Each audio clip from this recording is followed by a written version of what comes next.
Hello, I'm here with another Minecraft update. So, as you can see, I'm in a very different part of the world. Where's my castle? Where's my floating islands? Where's my everything? Ah! So, I did some exploring, and I actually am far, far, far away from where I built my other stuff.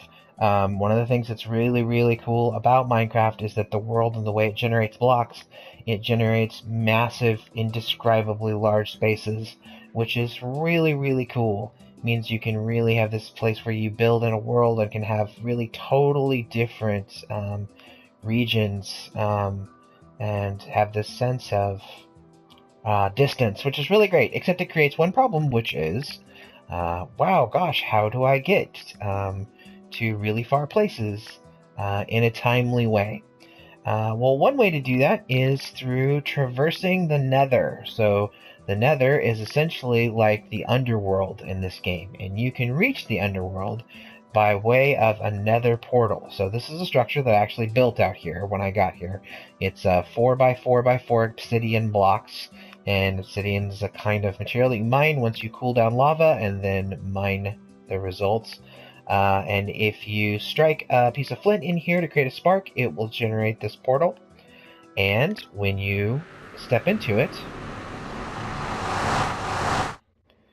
you are transported into the nether, which is this game's equivalent of the underworld. Now, you can ignore the structure for a second and just give you a sense that the nether is a very sprawling, expansive space. Essentially, it covers the entire overworld landmass, with one little interesting trick.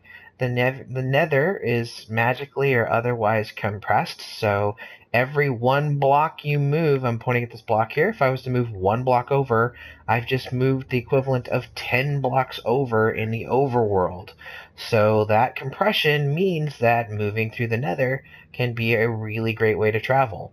Except that the nether is really a pain in the ass, hostile, nasty environment. So when you're not in creative mode like I am, where everything's kind of shut off, it is full of nasties and monsters and fire and lava and danger and hell and all that good stuff. So what I have done is I have created a enclosed tram system, or rail system, essentially, so that I can quickly get from one part of the world to another part very, very rapidly.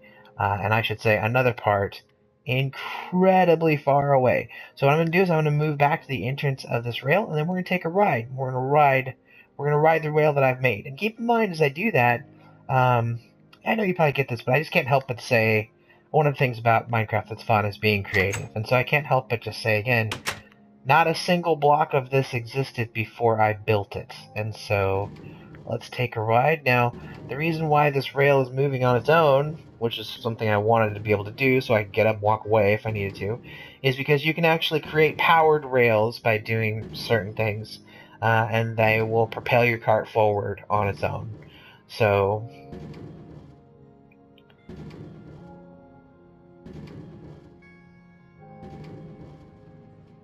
and yeah, as you can tell, I'm going somewhere really far away, particularly as you keep in mind that for every brick down here, it's 10 blocks of space in the overworld. Alright, so here we are. The reason to have the door and all this and everything is to keep it secure, because in survival mode, there's evil, horrible enemies all over the place. And then looky there, there's another portal, because I built a portal out in the overworld. And if I step through on this side,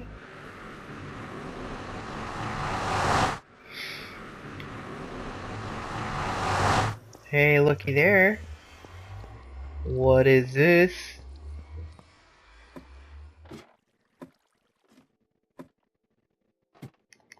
Home sweet home. Haha. Pretty neat, huh? So obviously I could expand on that. I could have different parts where the minecart stopped, and then you could like hop on at an intersection and take another minecart in a totally different direction to another part of the world or whatever. So Okay, so then just lastly, just a couple updates on, that took obviously, that took a really long time, but I have done a little bit of other work. So at one point I had made a big structure down here. I'd made a windmill. I thought it would be kind of cool as part of a little village down there. But unfortunately, the scale of it was just a little odd. When the building where I'm pointing my cursor was kind of right here, but it went up pretty high in order to have the windmill piece. And when it was standing next to these buildings, it made these buildings um, look off. Just looked like the scale was off, and I didn't like it. So I tore that whole thing down. I'm gonna build that over in the other part of the world where I want to make a whole village out there. Uh, so then I started trying to plan out the rest of this keep. Now, at one point, I had thought about taking the wall all the way out here, but honestly, I'll try to keep this brief. But suffice it to say, for a few different reasons, that didn't look very good. So I tore all that down, and I decided to just go ahead and bring this straight back. Back here, I'm gonna, put kind of a tower. Probably gonna do some more stuff along this wall. But then over here on this end, I'm gonna have the final tower. And this one is not going to be an exact copy of that one. This is actually a larger tower in terms of its total radius or diameter. Wow, it's been a while. I actually don't remember. Anyway, I'm sure you know what I mean. And so it is going to be kind of bigger, and ultimately I think it will stand slightly taller, maybe even look a little bit different than that one over there. And then obviously, of course, I'm going to decorate up the walls and, and stuff. And then for the outside, we'll call that good. Then the inside, um, I would like to do something like maybe have a stable down in here, maybe a blacksmith, but I haven't gotten that far. So, but that's what I've been doing so far.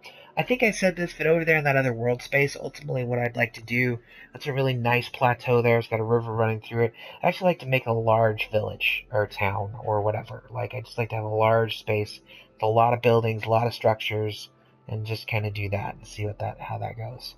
So anyway, that's my update for today. Obviously, please let me know if you ever really just rather be done with these videos, and I can take it, and I'll stop sending them. But otherwise, if you find it interesting, I'll keep doing these from time to time. It's not very difficult. I just turn on my headset on PlayStation, and I just record it right off my Sony, so it's not too difficult. So hope you enjoy it, and I'll talk to you later.